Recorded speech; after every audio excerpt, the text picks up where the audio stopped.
Let's go. A-I-D-E-N to the Miller.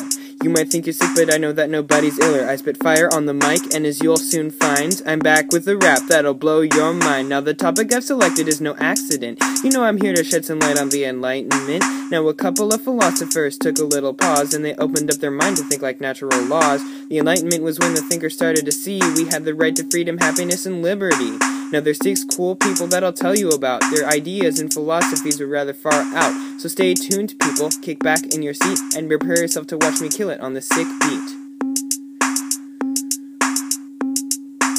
I'm going in. Get yourselves hyped up and ready to rock, cause I'm about to introduce you to my buddy John Locke. He was an Englishman and had a pretty big nose, but it didn't stop my buddy John from writing sick flows. Now he had some fresh ideas when my man was at his height, because he thought that every one of us was born with natural right, and the governments we build couldn't be too feeble. Had to enter social contracts with the people, and if they got too powerful, well, he had a solution, cause the people gotta have the right to revolution. Now get ready, people, nice people, don't look blue, cause it's just about time for Philosopher 2. Give it up, ladies, gents, and what have you, cause the next cool guy's called Montesquieu. Now this dude is a savage in a lot of respects. He gave us balances and checks that affect our complex of laws. No flaws, just the cause. What's next? Montesquieu likes separation of power between the branches of government that made the laws by the hour.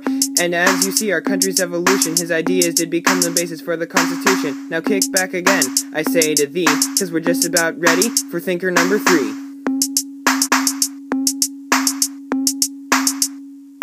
Now the next dude was chill, and he had good hair. He was a righteous Frenchie by the name of Voltaire. He said, there shall be freedom of religion, thought, and speech, and a separation of the church and state. Each of his ideas that he says and writes are an inspiration in the Bill of Rights. Now we're on a roll, y'all. Isn't this just fun? Just hang in there, cause we're halfway done.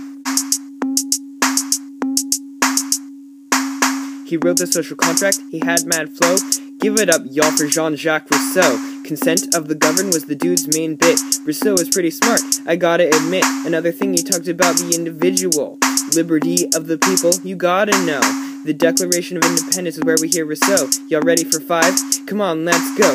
Now here's a rad dude, an OG baller. Sir Isaac Newton was modern science's father. He discovered the laws of gravity and motion. Now where in the world did he get that notion? He wrote a big book with a name like, Philosophiae Naturalis Principale Mathematica. He wrote the social contract, he had mad flow. Give it up, y'all, for Jean-Jacques Rousseau. Consent of the governed was the dude's main bit. Rousseau is pretty smart, I gotta admit. Another thing he talked about, the individual. Liberty of the people, you gotta know. The Declaration of Independence is where we hear Rousseau. Y'all ready for 5? Come on, let's go. Now here's a rad dude, an OG baller. Sir Isaac Newton was modern science's father. He discovered the laws of gravity and motion. Now where in the world did he get that notion? He wrote a big book with a name like, Philosophiae Naturalis Principale Mathematica. One last philosopher who deserves a mention. Listen up, y'all, you better pay attention. Now this particular person wasn't at all daft. Her name is Miss Mary Wollstonecraft, an original women's right activist, but the people all found her ideas blasphemous. She also wrote a book about women's rights, a vindication of the rights of women, put up a fight against misogyny and prejudice, don't you see? All she ever wanted was equality. She's the coolest of the people I've been talking about, but I'm spent, yo. Peace. I'm out.